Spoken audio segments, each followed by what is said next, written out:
So Neville Goddard, for instance, since we've been kind of dealing with some of his work lately, he suggests more or less, of course, he hasn't used the system, but more or less he says free will only exists at this level.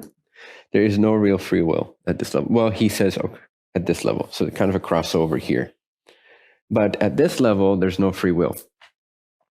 But I would argue that even at this level, you could say, from this way of looking at it, there really isn't any free will, because it's still a manifestation of the causal level. So, but Neville says something similar, that the only free will that you have is in the ideas that you select, the belief you select. You have the freedom to select an idea. But then once that idea is planted, it will begin to be nurtured by the thoughts and the reasoning and the strategies that belong to that. And the energy flows will start to corroborate. So that's kind of like the sprouting phase. But the seed's already planted. So in that way of thinking, even free will doesn't even really exist at this level. It does, but in this way of thinking, it doesn't. And then naturally, the deeper, what's that word? Compulses? Can you say it that way? No, right? Compels? Yeah, compels. Well, it's experienced as a compulsion, but from this level to there, it's compelling, right? This compels that. So yeah, this compels that compels that. So these are more or less slaves. Now you can make some adjustments here, but if you're trying to make an adjustment here that's not adjusted here, and they're contradictory, you're going to have a lot of trouble, a lot of effort trying to rearrange that pattern, simply because this is so much more powerful. Everything going well online? Can you see and hear me? Great. Okay, cool. Sweet. So intentions, beliefs, assumptions, things you assume right now that you don't know you're assuming. Perspective. You could also say point of view, where you're looking from, where you're coming from. These are the first things you're kind of witnessing, your thoughts, your reasonings, and then it will result in this. But what is the point of view that is witnessing these things? Because there's lots of other things in the universe to witness that you're not witnessing.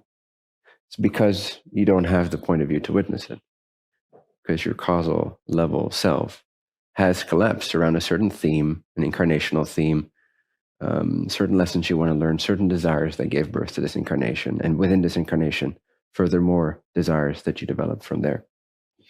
So this is the planting or selecting phase. You could also say it's the seed, the inception of an idea. Oh yeah, and a state of being or vibration. Like what's your core vibration? You could also get in touch with the causal level like that. What's the core vibration? Not just what are my thoughts vibrating at, but what is the paradigm, the context for it all. So the seed is planted in the soil of the great causal body, or God, or I am. Unconditioned awareness provides the substance. Now this one feels like, this one is hard to describe. What does it feel like? Like, how do you know you're working with the causal level? And one way I described it was the empty nebula of psychic atomic energy, which sounds a little bit less relatable than thoughts, feelings, imagination. Oh, it's the empty nebula of psychic atomic energy. Yeah.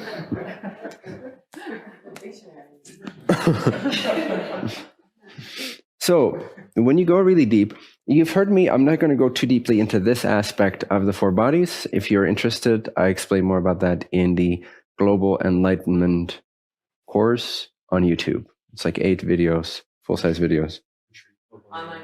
Global, what?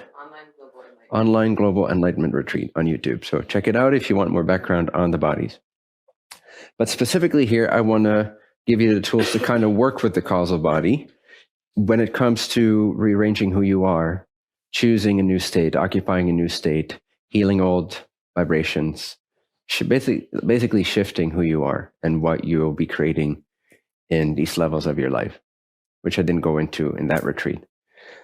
But what I did share in that retreat is that the causal body, at least initially, is kind of experienced like a blank or like a space or like a nothing. If you imagine kind of stopping the mind, but not being like fully bright, awake, enlightened, but just like, you just stop thinking for a moment. You kind of drop into sort of a calm, peaceful, dark room almost, or dark space. Does that make sense? So then that's you kind of retreating your consciousness to the causal level. Now, if you kind of stay there and you imagine or understand that at that level, in that nothingness, in that sort of dark space or dark room, which is similar almost to sort of a state of deep sleep. If you picture that, that's kind of the soil in which the seeds are planted. So there's energy there. It's just not visible in the way that you are used to things being visible. So it's going to feel different than what you're used to. You're going to perceive it in a different way. And one way to describe it is empty nebula of psychic atomic energy.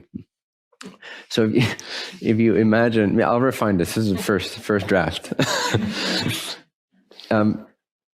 But imagine total blankness, like no activity of active thought. There's no active words. There's no language. There's no symbol interpretation. There's no relationship.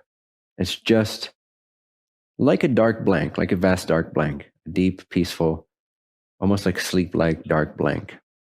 Now within this space, if you will, if you start feeling into the core or root of a belief, a perspective, something that you've learned when you were younger, for instance, like I'm not good enough, or I'm not whole, or I'm unworthy, or you also have positive belief systems, don't get me wrong, but they typically work for you.